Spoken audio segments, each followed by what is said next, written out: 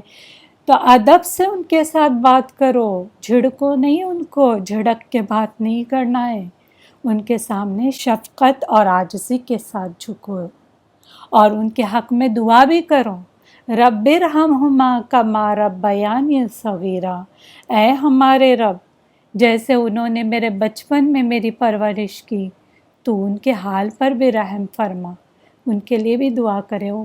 ہمارے ماں باپ ہمارے لیے کتنی دعائیں کرتے رہتے، کبھی تو ایسا ہوتا ہے کہ اپنے لیے وہ دعا کرنا ہی بھول جاتے ہیں، بس بچوں کے لیے دعا کرتے، لیکن بچے ایسے ہوتے ہیں کہ ماں باپ کا خیال ہی نہیں کرتے، تو ان کے لیے زیادہ سے زیادہ ہمیں بھی دعا کرنی چاہیے کہ ان پہ بھی رحم فرما، کیونکہ ہم بچپن میں جو تھے ان کے اوپر ڈیپینڈنٹ تھے، ہم اپنی چیزیں خود نہیں کر سکتے تھے، ہماری غلاظت بھی انہوں نے صاف کی تھی، تو ان کے لیے دعا کیا کریں۔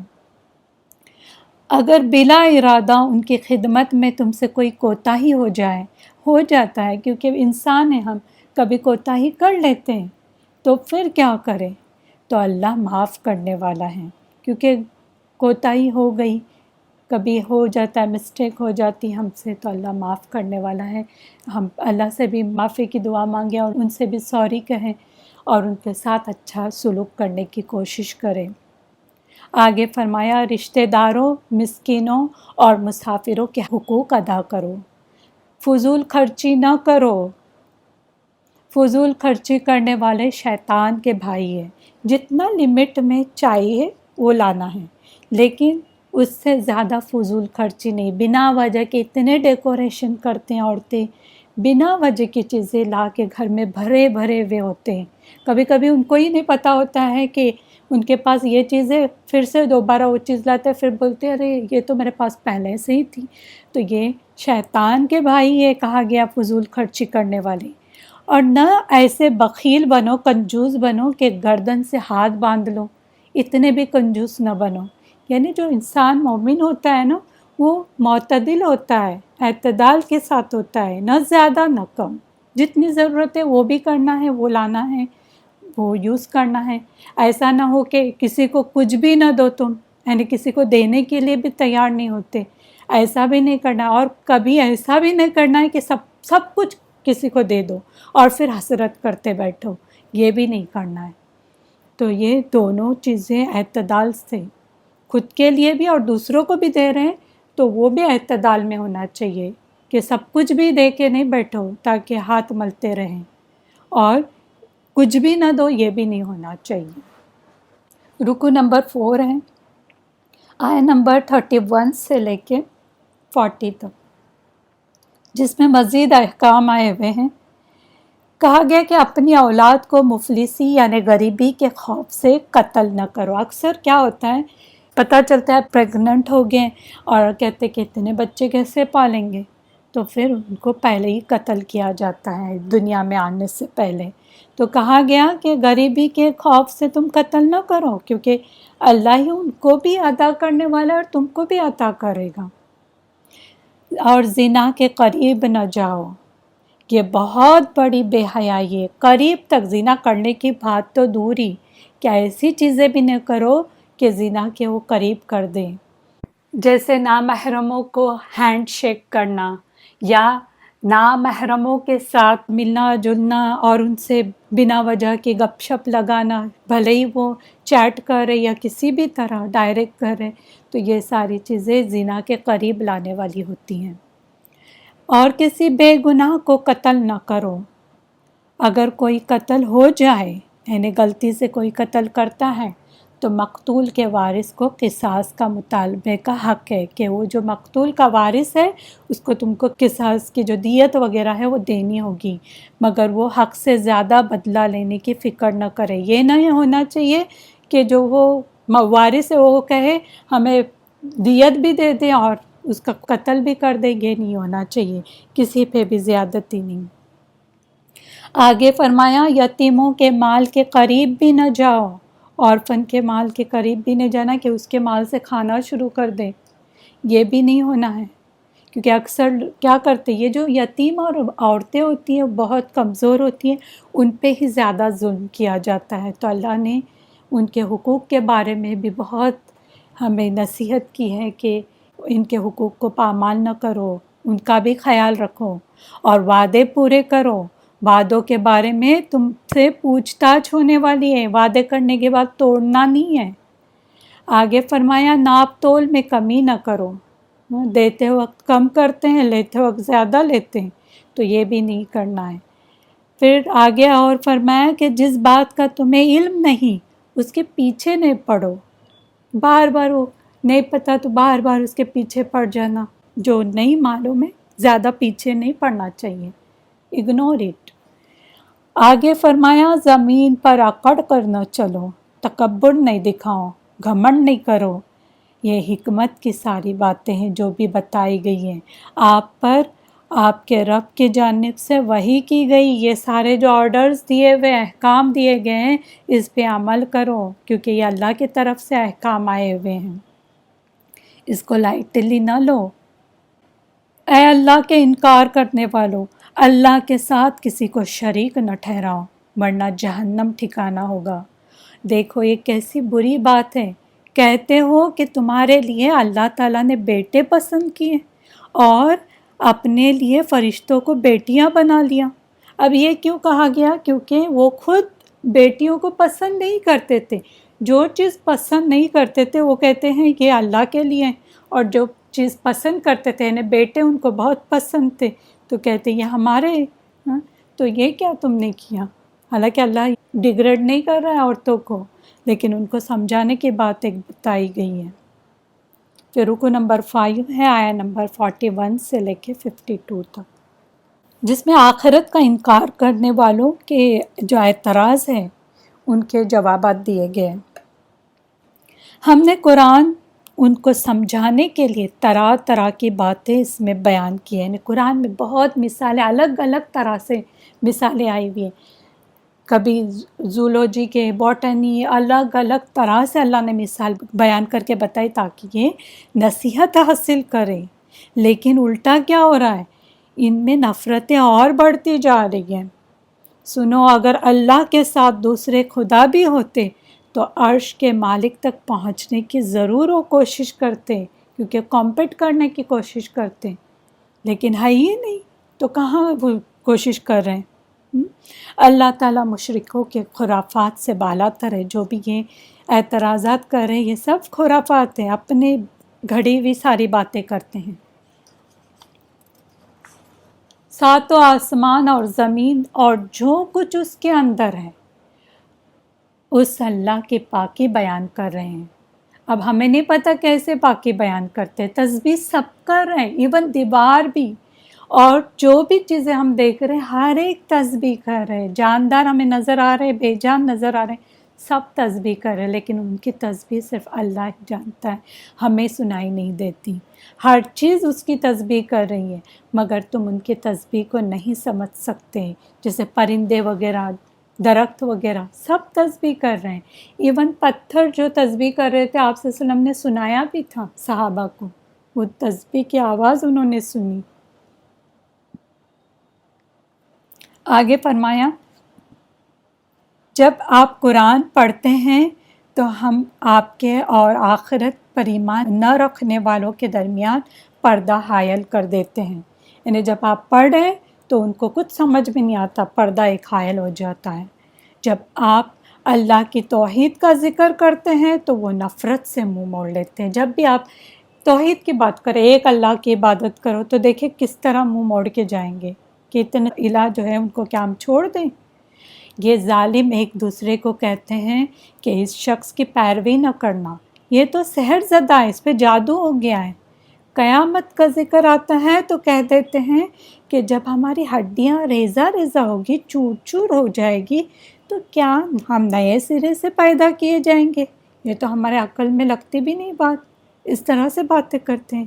آپ انہیں کہہ دیں کہ تم خواہ پتھر بن جاؤ یا لوہا بن جاؤ، یا کوئی ایسی مخلوق جس کا دوبارہ زندہ کرنا تمہارے خیال میں مشکل ہو، تو پھر بھی تم اٹھ کر رہو گے، کیونکہ اللہ بنا لے گا تم کو اسی طرح جیسے تم تھے۔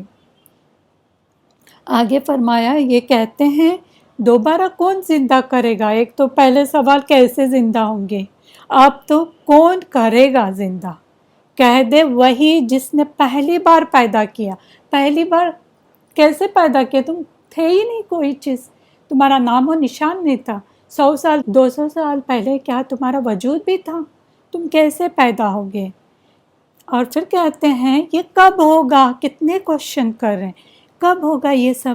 کب قیامت آئے گی؟ کہہ دے عجب نہیں کہ وہ وقت قریب ہی آ لگا ہو، جس دن وہ تمہیں پکارے گا، اس کے پکار کے جواب میں تم اس کی تعریف کرتے ہوئے نکلو گے، تم خود اپنی زبان سے تسبیح کریں گے اور نکلیں گے، اور تمہارا گمان یہ ہوگا کہ ہم بس تھوڑی دیر ہی اس دنیا میں رہیں۔ آج دیکھو کچھ چیزیں ہمارے بچپن کی ہمیں یاد آتی ہیں تو ایسا لگتا ہے ارے کل کی بات ہے۔ کبھی آپ کو یہ بھی یہ رمضان میں یاد آیا ہوگا، ارے ایسا لگ رہا ہے کہ ابھی ہمارا گیا رمضان ابھی ہو گیا، ہوتا ہے نا؟ تو ایسا لگے گا کہ ابھی بس تھوڑی دیر ہی ہم دنیا میں رہیں اور آگے ہیں یہاں پر۔ پھر رکو نمبر 6 ہے آیہ نمبر 53 سے لے کے 60 تک، جس میں مشرکوں کے چند اعتراضات کا ازالہ کیا گیا ہے۔ ایمان والوں، کوئی ایسی بات زبان سے نہ نکالو جو مخالفین کے لیے اکسانے یا بھڑکانے کا سبب بن جائے، کیونکہ کبھی کبھی ہم کیا کرتے ہیں، ان کو بھڑکانے کے لیے ہم ہی خود ایسی باتیں کر دیتے ہیں، تو اس سے منع کیا گیا ہے کہ ایسی بات ہی نہیں کرو کہ وہ بھڑک جائیں۔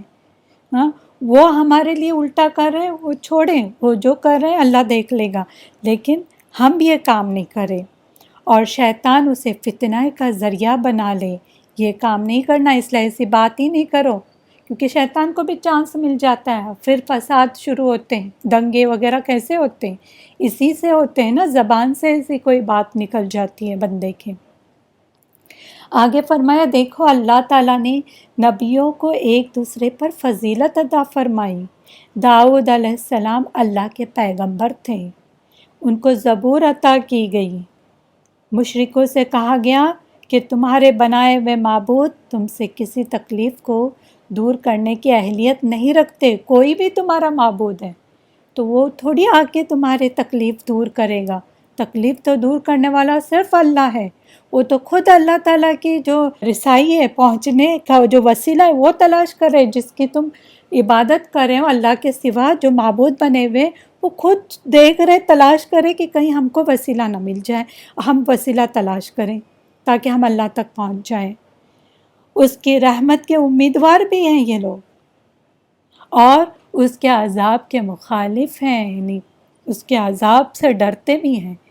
تم غلط فہمی میں نہ رہو، جتنی بھی یاد رکھو بستیاں ہیں ان کو یا تو طبعی موت مرنا ہے، جتنی بھی بستیاں آج بھی یا تو سب لوگ طبعی موت مریں گے، نارمل ڈیتھ ہوگی کسی کی، یا تو اللہ کا عذاب آ جائے گا، عذاب کے شکار ہوں گے۔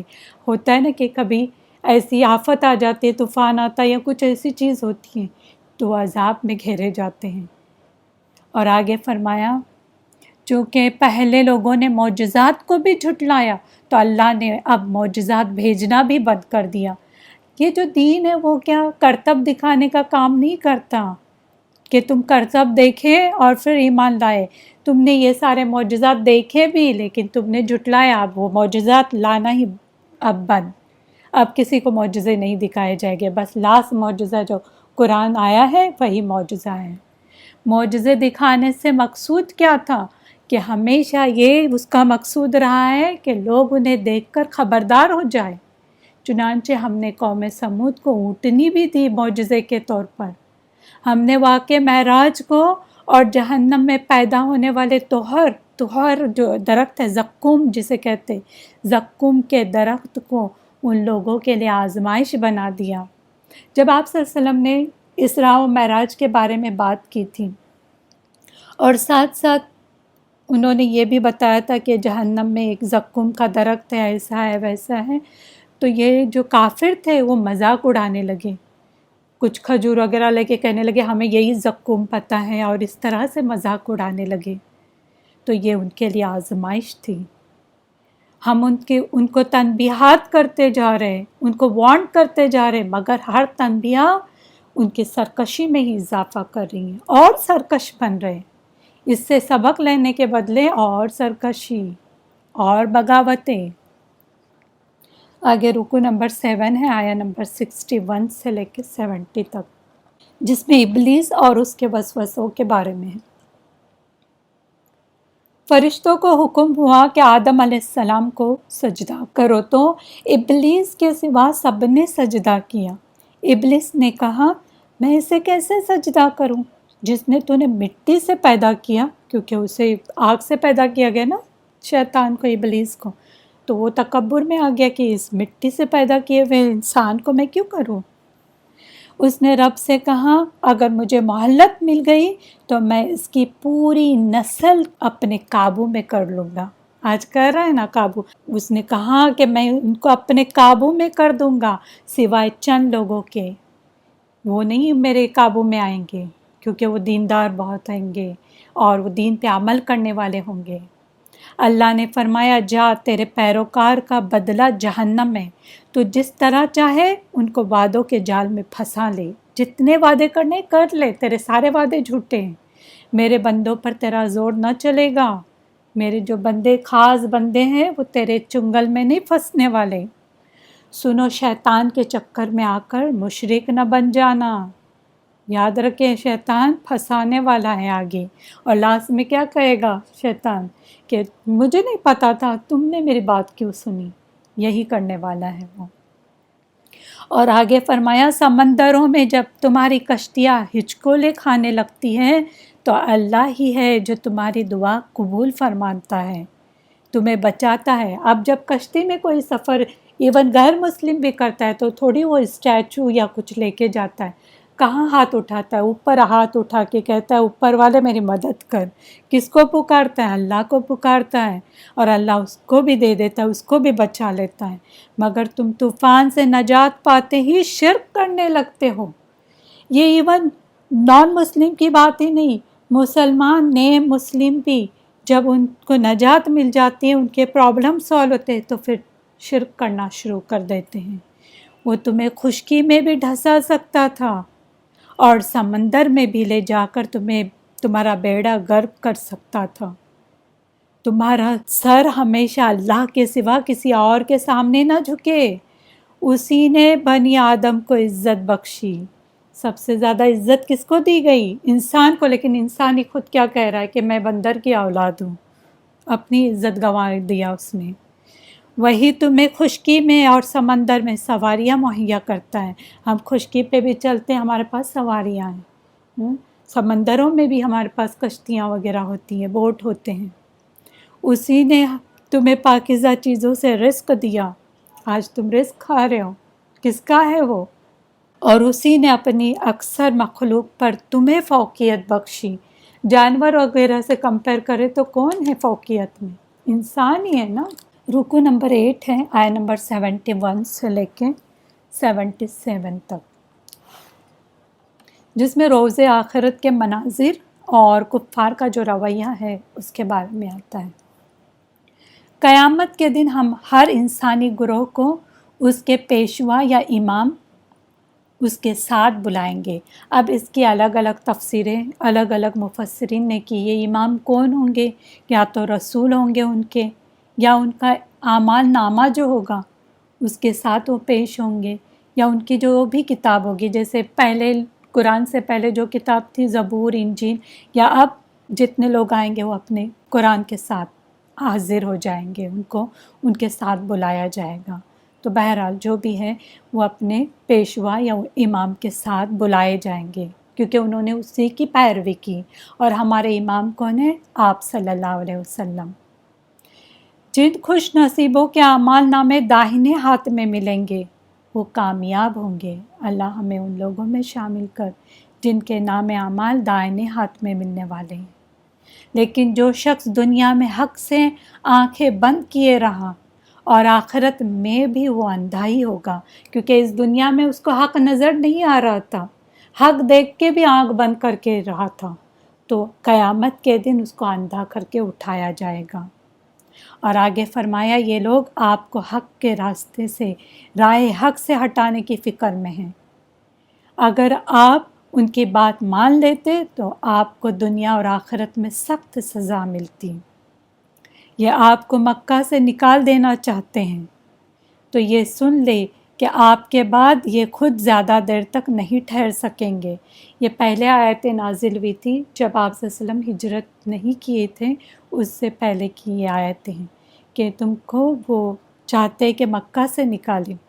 اب یہ ہوا کہ ہجرت کرنے کے بعد 1.5 سال بھی نہیں ہوا تھا، اور کیا ہوا؟ جنگ بدر ہوئی، اور قریش کے جو بڑے بڑے سردار تھے جو یہ کام کرنا چاہتے تھے، آپ صلی اللہ علیہ وسلم کو نکالنا چاہتے تھے، وہ بھی کہاں رہے؟ وہ بھی چلے گئے، ان کو قتل کیا گیا، مر گئے وہ سارے۔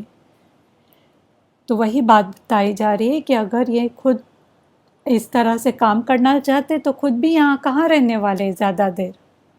سب رسولوں کے معاملے میں ہماری سنت یہی رہی ہے، ہماری سنت تم کبھی بدلی بھی نہیں پاؤ گے، ہمیشہ یہی سنت چلی آ رہی ہے کہ جو بھی کچھ کرے گا اس کا بدلہ اسے دے دیا جائے گا۔ پھر رکو نمبر 9 ہے، آیت نمبر 78 سے لے کے 84 تک، جس میں قرآن اور حق کی دعوت کے بارے میں آتا ہے۔ ایمان والوں، سورج ڈھلنے سے لے کر رات کے اندھیرے تک نماز قائم کرو، یعنی کون سی نماز؟ ظہر، عصر، مغرب اور عشاء اس کے بیچ میں آتی ہیں، اور فجر کی نماز بھی، کیونکہ فجر کی نماز کے قرآن کے بارے میں یہاں پر ذکر آتا ہے۔ قرآن کے بارے میں یعنی قرآن ہی پڑھتے ہیں نا ہم نماز کے اندر، یہ فرشتوں کے حاضر ہونے کا وقت ہوتا ہے. فجر کے وقت فرشتے حاضر ہوتے ہیں اور جو رات کے جو فرشتے ہوتے ہیں وہ چلے جاتے ہیں. یاد رکھیں فجر کے وقت کچھ فرشتے آتے ہیں جو واپس چلے جاتے ہیں کب؟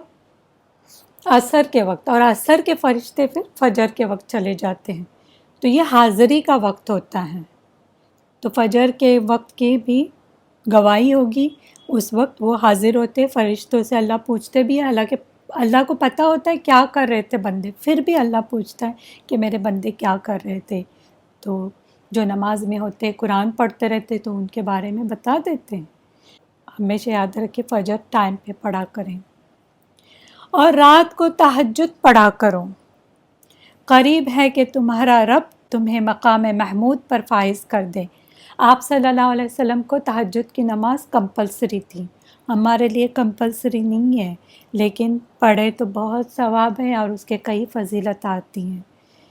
تو مقام محمود جو ہم اذان کے بعد جو دعا کرتے ہیں وہ کس کے لیے کرتے ہیں؟ کہ آپ صلی اللہ علیہ وسلم کو مقام محمود ملے، اس کے لیے ہم دعا کرتے ہیں. تو وہ دعائیں بھی کیا کرے جو اذان کے بعد کی دعا ہیں. آگے فرمایا تم یوں کہو ربی ادخلنی مدخل صدق واخرجنی مخرج صدق واجعل لی من لدنک سلطانا نصیرا. یہ بھی بہت بہترین دعا ہے. پہلے میں ٹرانسلیشن اس کا پڑھتی ہوں. اے میرے رب، تو جہاں بھی مجھے لے جا سچائی کے ساتھ لے جا، اور جہاں سے نکال سچائی کے ساتھ نکال، اور اپنی طرف سے غلبہ و اقتدار کو میرا مددگار بنا دے. یہ جو دعا ہے نا، وہ کہیں پہ بھی آپ کسی سٹی میں بھی انٹر کر رہے ہیں تو یہ والی دعا ضرور پڑھیں. بہت فائدہ ہوتا ہے اس کا انشاءاللہ. تو یہ دعا کیا کریں. یہ آیہ نمبر 80 میں آتی ہے الاسراء کی یا بنی اسرائیل کے. اور اعلان کر دیں کہ حق آ گیا اور باطل مٹ گیا، کیونکہ اب حق ثابت ہو چکا ہے. کیا صحیح کیا غلط، قرآن آ گیا، آپ صلی اللہ علیہ وسلم نے ساری بات بتا دی. اب باطل مٹ گیا اور باطل تو مٹنے ہی والا ہے. سنو قرآن شفا اور رحمت ہے. جو بھی قرآن پڑھتے ہیں بہت سارے آپ دیکھیں لوگ کہتے ہیں کہ ہم پہلے اتنے بیمار تھے، کینسر جیسی بیماریوں سے بھی لوگوں کو شفا ملی ہے. فزیکلی بھی اور روحانی بھی، اسپریچولی بھی جو بیماریاں ہوتی ہیں ان کے لیے بھی بہترین جو میڈیسن ہے وہ قرآن ہے. اس لیے زیادہ سے زیادہ سنا کریں، پڑھا کریں. اور یہ رحمت بھی ہے، اس لیے غور سے سنا کریں. ہر شخص اپنے طریقے پر کام کر رہا ہے. اب سیدھی راہ پر کون ہے؟ اللہ تعالیٰ خوب جانتا ہے، کیونکہ یہ کہتے تھے کہ یہ بہکے ہوئے لوگ ہیں. اللہ کو ہی پتہ ہے کون بہکا ہے اور کون سیدھے راستے پہ ہیں. پھر رکو نمبر 10 ہے آیہ نمبر 85 سے لے کے 93 تک، جس میں غیر متعلق سوالات نہ کرو اس کے بارے میں ہے، اور معجزوں کا مطالبہ جو کیے تھے ان کے بارے میں بھی آتا ہے. لوگ روح کے بارے میں پوچھتے ہیں. اب دیکھیں ایک ایک سوال ایسے کرتے ہیں، روح کیا ہے، اسپرٹ کیا ہے، یہ کیا سوال کر رہے ہیں. کہہ دیں کہ روح میرے رب کا حکم ہے، تمہیں اس کا بہت کم علم دیا گیا ہے، تم نہیں جان سکتے یہ روح کیا ہے. کچھ علم ایسے ہیں کہ ہم سمجھ ہی نہیں پاتے، ہم اتنی انٹیلیجنٹ نہیں ہیں کہ ہم اس کو سمجھ پائیں. تو یہ چیزیں جو ہیں روح وغیرہ کے بارے میں اللہ کو ہی پتہ ہے. اس کا علم جو ہے وہ لیمیٹڈ تم کو دیا گیا، جو بتایا گیا اس کو ہی سمجھے، اس سے آگے کوئی اور سوال نہ کریں. پھر آگے فرمایا اے پیغمبر، ہم سلسلے وہی بند کر دیں تو آپ کو کوئی مدد نہیں کر سکتا. اگر ہم بند ہی کر دیں، ہم اگر پہنچائیں ہی نہیں یہ باتیں تو تمہاری مدد کون کرے گا. آپ کو جو کچھ ملا ہے، یعنی جو قرآن ملا ہے، آپ کے رب کی رحمت سے ملا ہے. یہ رحمت ہے اللہ کی آپ پر، اس کا فضل بہت بڑا ہے کہ آپ کو قرآن ملا. تو ہمیں بھی شکر کرنا چاہیے کہ قرآن کے ذریعے ہم ہدایت حاصل کر رہے ہیں، ہمیں پتہ چل رہا ہے کیا صحیح کیا غلط ہے. آپ اعلان کر دے کہ تمام منکرین حق کا انکار کرنے والے مل کر بھی قرآن جیسی کتاب بنا کر نہیں لا سکتے. کتنی بھی تم کوشش کرو، قرآن جیسی کتاب بنا کر تو دکھاؤ، کبھی نہیں بنا سکتے. یہ چیلنج ہے سب کے لیے. اس سے بڑا اور کون سا معجزہ ہوگا؟ اتنے معجزے دیکھنے کے بعد، اور پھر قرآن بھی ایک معجزہ ہے۔ صرف ایک بات کہی گئی کہ قرآن جیسی کوئی ایک آیت لاؤ، یا قرآن جیسی 10 صورتیں لاؤ، یا قرآن جیسا کچھ تو لاؤ۔ وہی تو بڑا معجزہ ہے جو تم نہیں لا رہے ہو، تو یہی کافی ہے تمہارے لیے۔ کرتب کیوں دیکھ رہے ہیں؟ کرتب دکھانا مقصود نہیں ہے، یہ کرتب دکھاؤ اور وہ کرتب دکھاؤ، مگر یہ لوگ عجیب و غریب معجزوں کا مطالبہ کرتے ہیں۔ یہ کہتے ہیں ہم اس وقت تک ایمان نہیں لائیں گے جب تک ہمارے لیے زمین سے چشمہ جاری نہ کر دے، یعنی ایک چشمہ جاری ہوگا، ندی جاری ہوگی تو پھر ہم ایمان لائیں گے۔ لیک چاہیے ان کو، یا شاندار باغ لگا دے جس کے نیچے سے نہریں جاری ہو، یا آسمان کا ٹکڑا گرا دے، یعنی بد دعا بھی کرتے، دیکھیں کہ آسمان سے کوئی ٹکڑا ہم پہ گر جائے، عذاب آ جائے، یا فرشتے ہمارے سامنے آ جائے، یا آپ کے پاس سونے کا گھر ہو۔ کیسے کیسے مطالبے دیکھیں، یا آسمان پر چڑھ کر کتاب لا دو، آسمان پہ جاؤ اور ہمارے سامنے دکھاؤ کہ تم کتاب لا رہے ہیں۔ آپ کہہ دو کہ میرا رب پاک ہے، میں تو صرف ایک انسان ہوں جو رسول بنایا گیا ہوں، صرف فرق یہ ہے میں تمہاری طرح صرف انسان ہوں، لیکن فرق تم میں اور مجھ میں یہ ہے کہ میں رسول ہوں، باقی کچھ نہیں ہے، میں کوئی معجزات نہیں لا سکتا۔ اللہ چاہے گا اور جب چاہے گا تو ہی وہ معجزے سامنے آ جائیں گے۔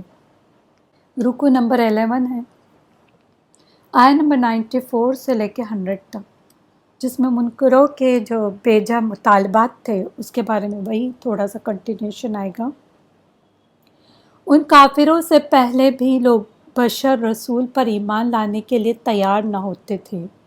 پہلے کیا وہی ان کا پرابلم تھا کہ یہ تو انسان ہے، یہ انسان ہے تو رسول کیسے ہو سکتا ہے؟ اور آج کا پرابلم کیا ہے کہ آپ صلی اللہ علیہ وسلم بشر نہیں ہے، نور ہے۔ پرابلم دیکھیں کیا ہے، یہ بھی اور وہ بھی انسان ہی تھے، وہ رسول جو تھے وہ انسان ہی تھے۔ آپ ان کو کہہ دیں کہ زمین میں انسان بستے ہیں تو انسان ہی رسول بن کر آئیں گے۔ سوچے کہ فرشتے چلنے پھرنے لگے اور پھر وہ دعویٰ کرنے لگے تو پہلے ہی ہم دم دبا کے بھاگ جائیں۔ تو یہ جو ہے انسان کے پاس بھیجے گئے تو انسان ہی رسول بن کے آئیں گے۔ اگر فرشتے بستے تو پھر ہم فرشتوں کو رسول بناتے۔ میری سچائی کا گواہ صرف اللہ ہے، اللہ ہی میرے لیے کافی ہے، وہی گواہی ہے میرے لیے کافی، مجھے اور کوئی پروف دینے کی ضرورت نہیں ہے۔ آگے فرمایا ہدایت اور گمراہی اسی کے قبضے میں ہے، کس کو ہدایت دینا ہے اور کس کو نہیں۔ جو چاہے گا اس کو ہدایت ملے گی، جو نہیں چاہے گا اس کو ہدایت نہیں ملے گی۔ گمراہ لوگ قیامت کے روز اندھے بہرے گونگے اٹھائے جائیں گے۔ اور آگے فرمایا یہ کہتے ہیں کہ مرنے کے بعد ہمیں کون زندہ کرے گا؟ کہہ دے زمین و آسمان کا جو مالک ہے نا اللہ، وہی دوبارہ ان کو زندہ کرے گا۔ ان جیسوں کو دوبارہ زندہ کرنے میں وہ پوری قدرت رکھتا ہے۔ تم پہلے کچھ نہیں تھے، تم کو پیدا کیا، یہ کیا بڑی مشکل ہے واپس زندہ کرنا۔ پھر رکو نمبر 12 ہے، آیت نمبر 101 سے لے کے 111 تک، اور یہ جو رکو ہے بنی اسرائیل یا الاسراء کا لاسٹ رکو آ رہا ہے، جس میں موسیٰ علیہ السلام اور فرعون کے بارے میں ہیں، اور ساتھ ساتھ دعوت حق قبول کرنے والوں کے جو اوصاف ہے اس کے بارے میں بھی آتا ہے۔ ہم نے موسیٰ علیہ السلام کو 9 نشانیاں دے کر بھیجا۔ اب تفسیر میں آپ کو الگ الگ ملیں گے، لیکن میں ایک جو مجھے لگتا ہے یہ سب سے صحیح ہوگی تو وہ یہ ہے کہ سب سے پہلے عصا نمبر 1، دوسرا ید بیضا، یعنی وہ بغل میں ہاتھ ڈالتے تھے موسیٰ علیہ السلام اور باہر نکالتے تو سفید نظر آتا، روشن نظر آتا۔ نمبر 3 قحط سالی جو ہوئی تھی۔ پھر نمبر 4 پھلوں کی کمی ہو گئی تھی۔ پھر 5 نمبر طوفان، یہ بھی ایک نشانی تھی، طوفان آیا تھا۔ پھر نمبر 6 ٹڈیوں کا عذاب، لوکسٹ وغیرہ بہت زیادہ ہوئے تھے۔ پھر 7 نمبر جوؤں کا عذاب، بہت زیادہ جو ہو گئی تھی۔ اور نمبر 8